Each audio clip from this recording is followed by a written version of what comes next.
Welcome to the course Data Analysis and Business Intelligence with Tableau Week 2. The table of contents for this week are Introduction to the Data Pane, Quick Visualizations, Marks and its Properties, Pages Shelf, Menu and Toolbar, and Analytics Pane. Let's rewind the last week's topic before moving into this week's session. We discussed about what is Tableau and how to install Tableau Desktop, products available in Tableau and a brief discussion on the roles available, how Tableau works and its functionality when compared to a PPT, data sources and different types of data sources available in Tableau. We saw how to connect to an Excel data source, what data sources are available to connect to on cloud. We discussed about live connections versus extract connections and when to use what. And finally, saving your work. In this week, we will learn about the Data tab, quick visualizations available in Tableau, Marks pane and its options, Pages shelf for time series graphs, Menu and toolbar, Analytics pane and the options available in Analytics pane. So, moving on to the first topic, Introduction to the Data pane. After connecting the Excel sheet like we did last week, you can see the working sheet when you click on that sheet on your down part of your tab. You can see two tabs, Data and Analytics, in the left side corner, top corner, and under that you can see a data source, whatever connected data source available over there. In this case, we have connected to an Excel sheet and the sheet name is Orders. So the data source is coming up as Orders from the sample superstore data. If a single cylinder is there, it represents the live connection, and if it is a double cylinder, it is an extracted connection. You can also check on right-clicking on the data source. If the extract is checked over there, that is an extracted version. If the extract mark is not checked, that is a live connection. If you have saved your work last week by extracting the data, you will be seeing a double cylinder icon over there with an check mark on your extract option. Whenever we connect to multiple data sources or even multiple sheets in an Excel sheet, you will be seeing multiple data sources in here. If you have like 2 or 3 more data sources connected for your workbook, all the data sources will be displayed here. Quick visualizations. What are quick visualizations available in Tableau? It is naturally called Show Me because the tab named is actually Show Me in Tableau. In this Show Me, you will see all the graphs available for quick visualizations. If you just hover on the quick visualization on any graph, it will prompt to add dimensions and measures suited for that particular viz. In this particular example, this is hovered over stacked bars and it is asking us to add one more dimension or one more measure.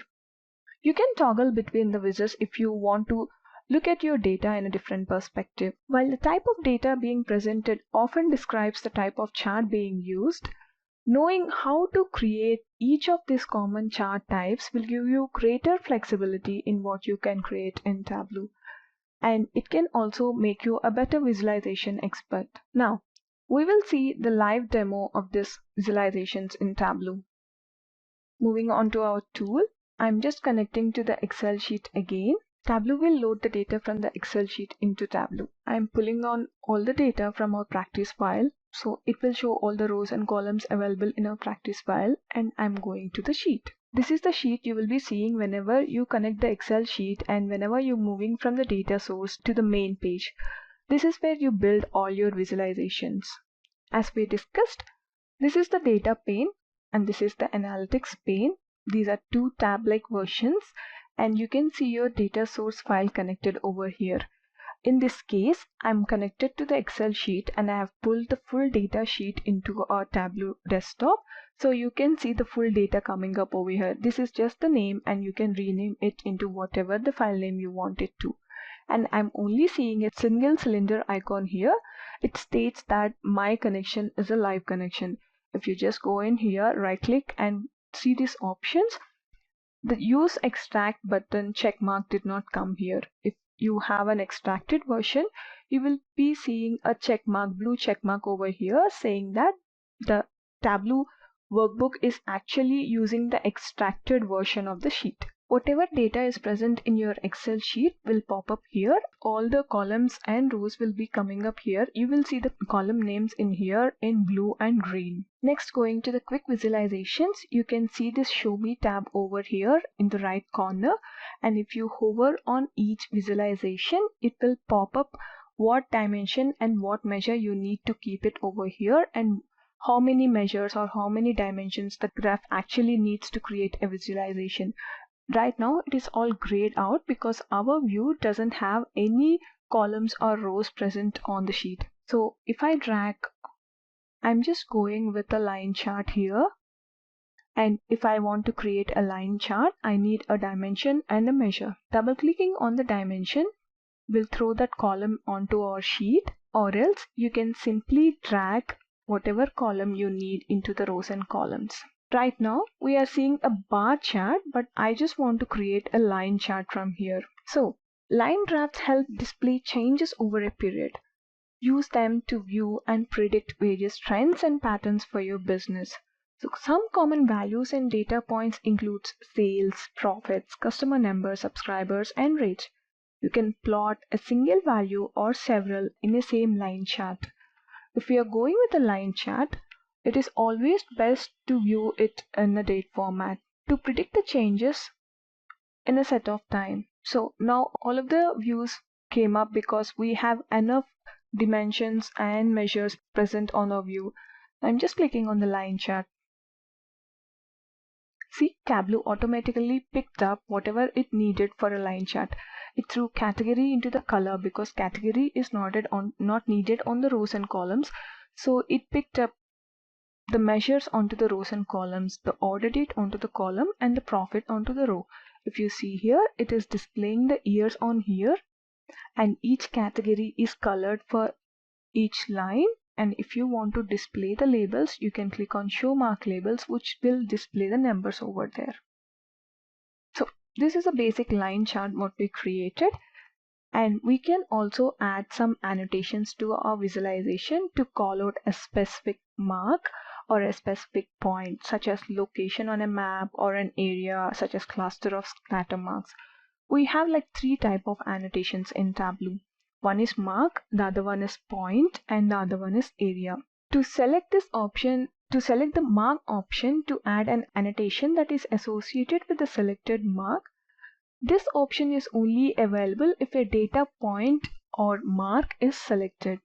Let's see how we are going to add an annotation called mark to our visualization. So just right click on the number, whatever number you wanted to add an annotation on. In this part, I just want to add an annotation on 2015 category office supplies, which is low.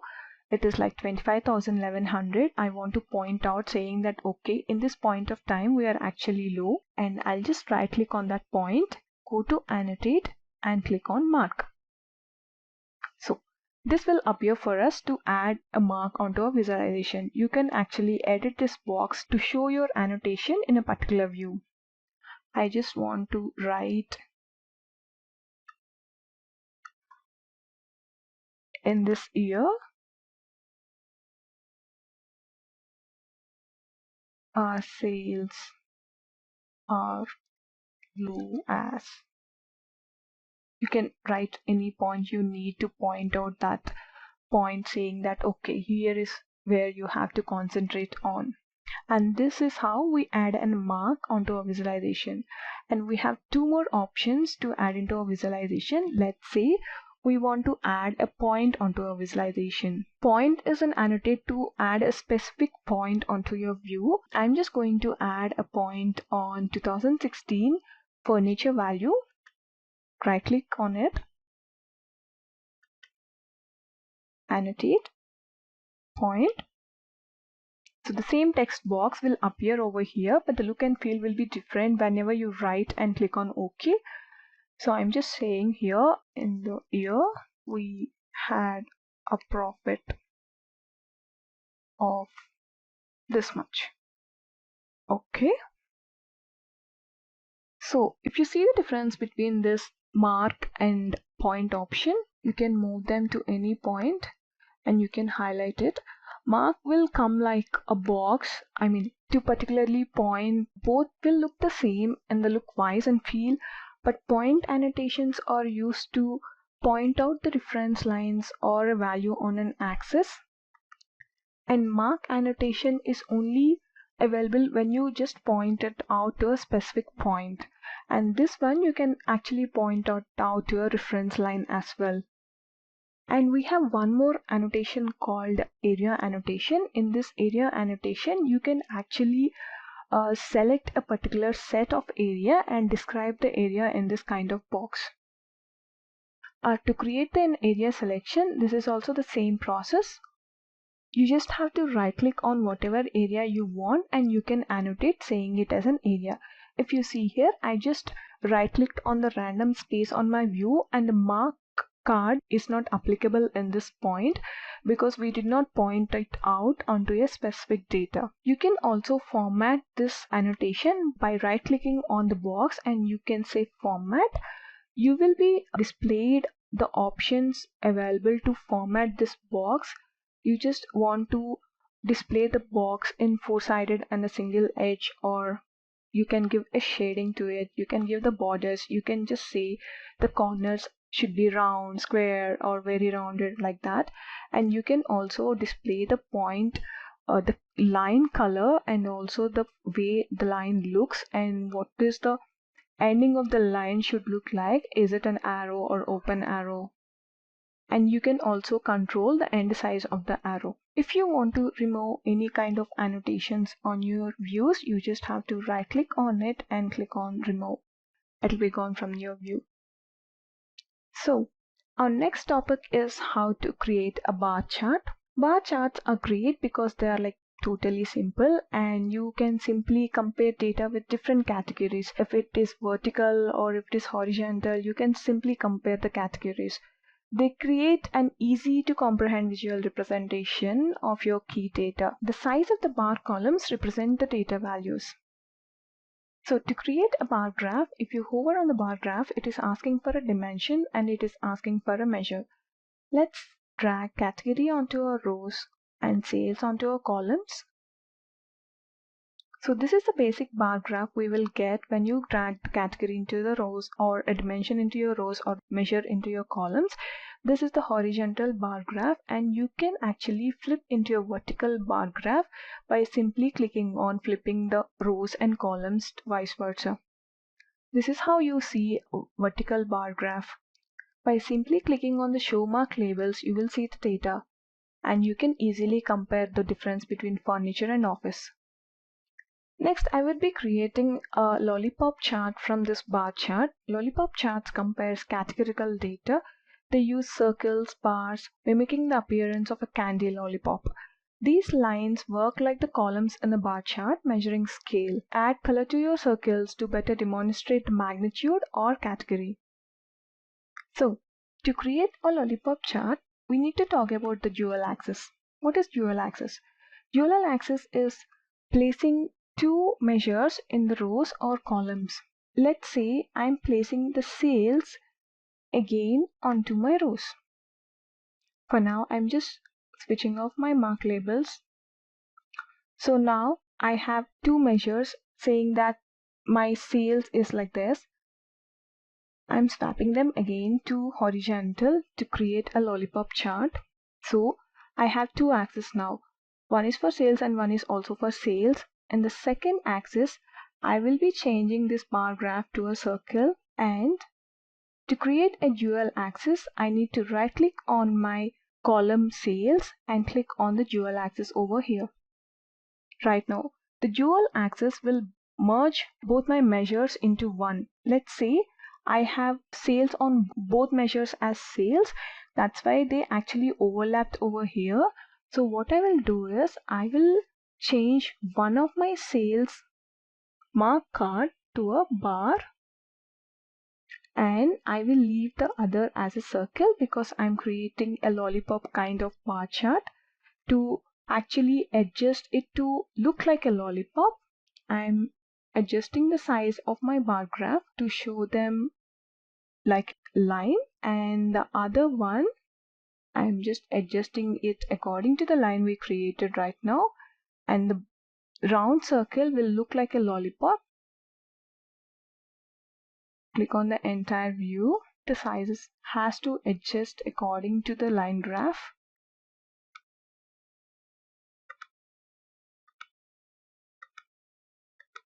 So yeah, you can actually adjust this line to whatever width you want, and this circle to whatever width you want, to look it more like a candy lollipop.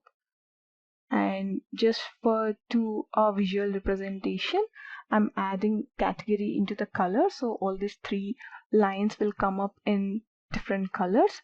And what we need to do for the last step is we need to synchronize the axis to actually adjust the axis of this sales and this sales. I'm just synchronizing axis by right clicking on my axis over here and click on synchronize axis. What synchronize axis will do is it will actually sync this whatever number we are getting in one axis to the other axis. Previously it was looking like 900k over here and 850k over here. It actually synced this axis to this axis because we have two measures over here. This one will create one axis and this one will create axis. What we did right now is we synced these two axes, so this numbers will not misalign when you do a dual axis over here. Now you can simply display labels in only one axis, because displaying the labels in both the axes, they will overlap and the number will not come up right. See, displaying the axis for one, let's say this for the circle one, displayed it over here. And this is called a lollipop chart. And we talked about dual axis and syncing those dual axes for a lollipop chart. Moving on to the other charts, the next chart we are going to talk about is a pie chart, which is basic for most of the percentages, ratios, and proportions. Pie charts are suitable for displaying this type of data when you have a few values. We suggest using them with 2 or 3 categories at most in a single chart. You divide the pie chart into slices that represent each value as a part of whole. That means your each angle will be represented a division of 100, like your whole circle will be 100. If you display a pie chart, each angle will be displayed into a certain percentage.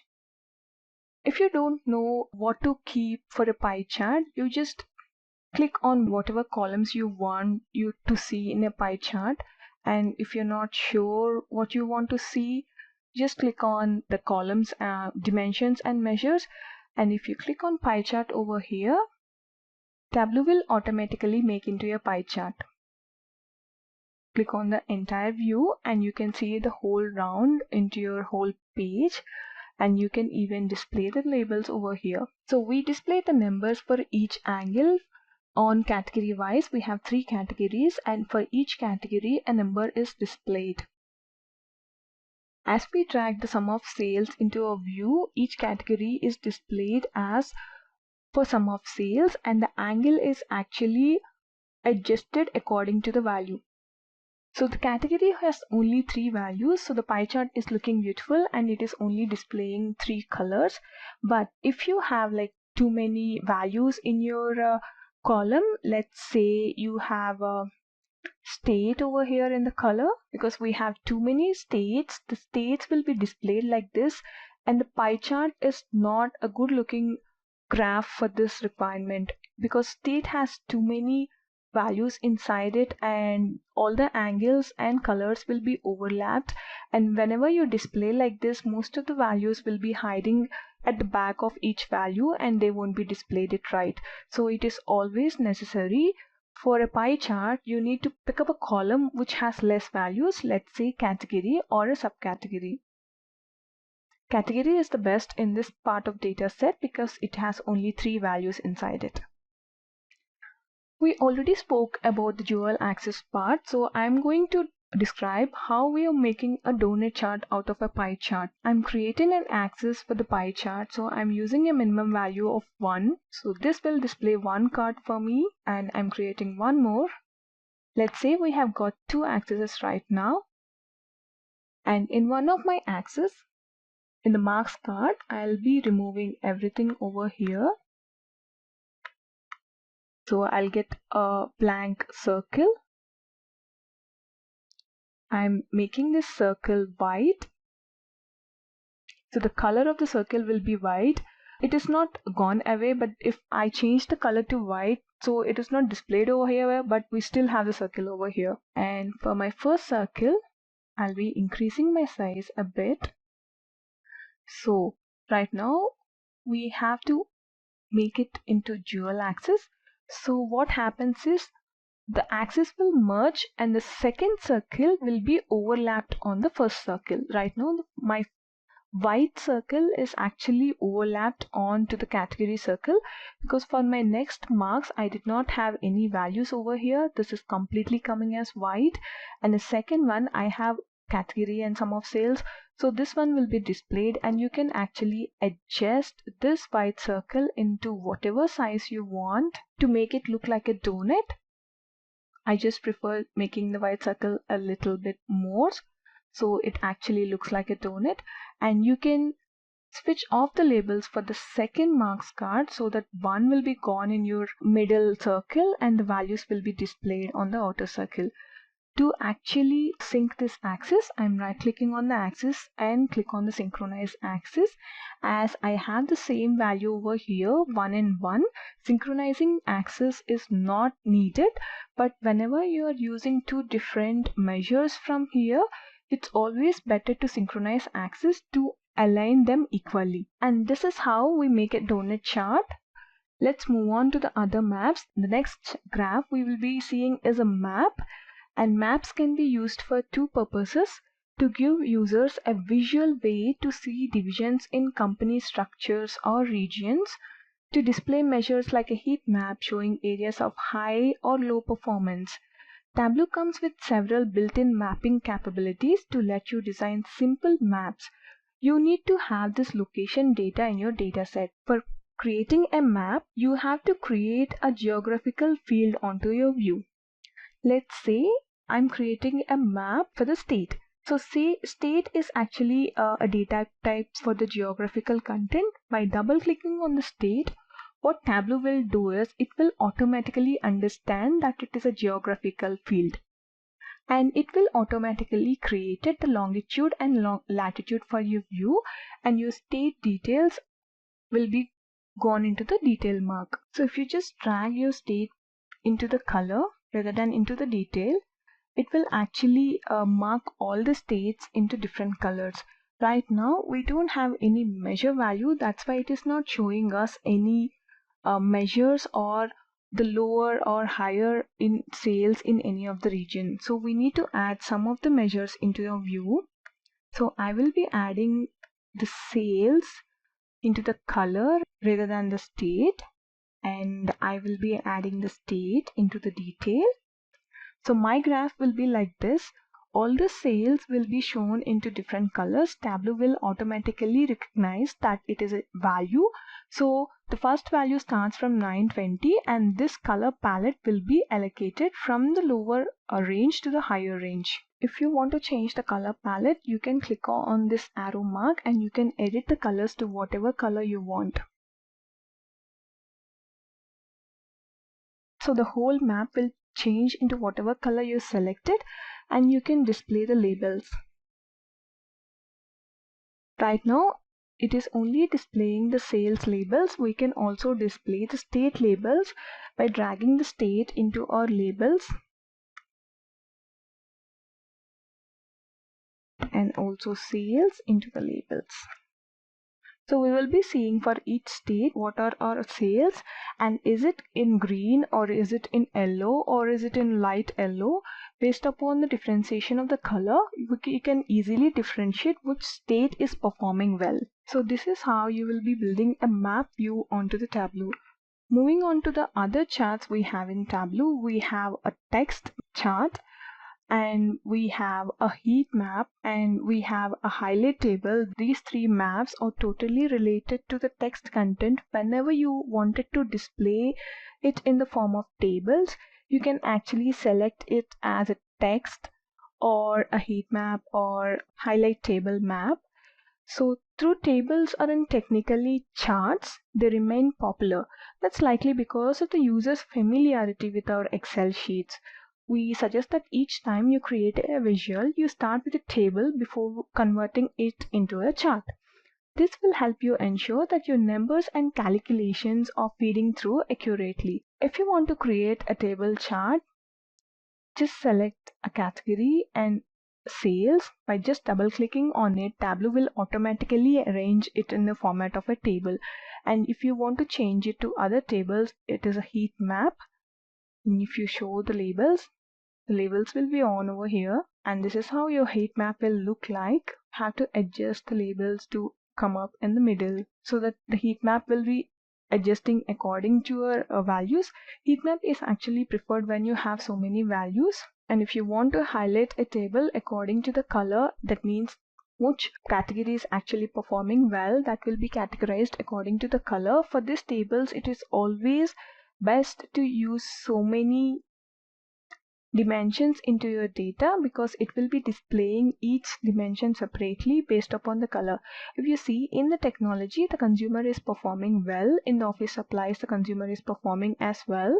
In the furniture as well. In this case, if you want to look at other column which has too much of data, you can just click on it and you can see which one is actually performing well. See, the product name, we have so many product names in the data, and if you want to look at what product is actually performing high, you can see this color coding easily. Light blue is for the medium range. If you see Apple iPhone 5 is actually performing well, and if you see Canon image product is bringing up so much of sales, you can easily pick up it based upon the color content. We also have some other graphs, and we have a circle view, side by side circle view, and we have scatter plots. Scatter plots are good at comparing data points across two variables. Additional color or size can be added to each point to help identify different patterns. Scatter plots are mostly used as 4 segments to categorize good, bad, very good, or the best, like that. It will divide your visualization into 4 segments, and all the 4 segments are categorized differently. We will talk about tree maps a bit. Tree maps are a great way to visualize the relative importance of category within a whole. For this reason, they can be useful as interactive slicers, but are less good at comparing values between categories.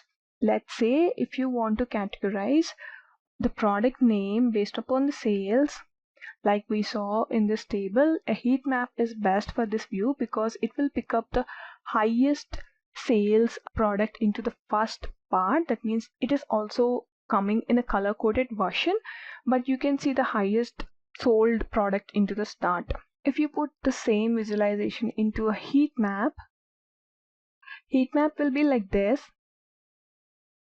giving a color code for each value, and you can pick up based upon the size of the content and also the color coding. We do have different other charts in Tableau. We will be discussing about all the charts in the coming topics, but this is all about our quick visualization tab. And if you're in confusion to select what type of graph you want and what are the dimensions and measures you need to select for that graph, you can simply click or double click on each column over here, and you can toggle between the graphs available for that dimension and measure. It will display whatever is needed more for that particular kind of visualization if you hover on that graph. This is all about quick visualization.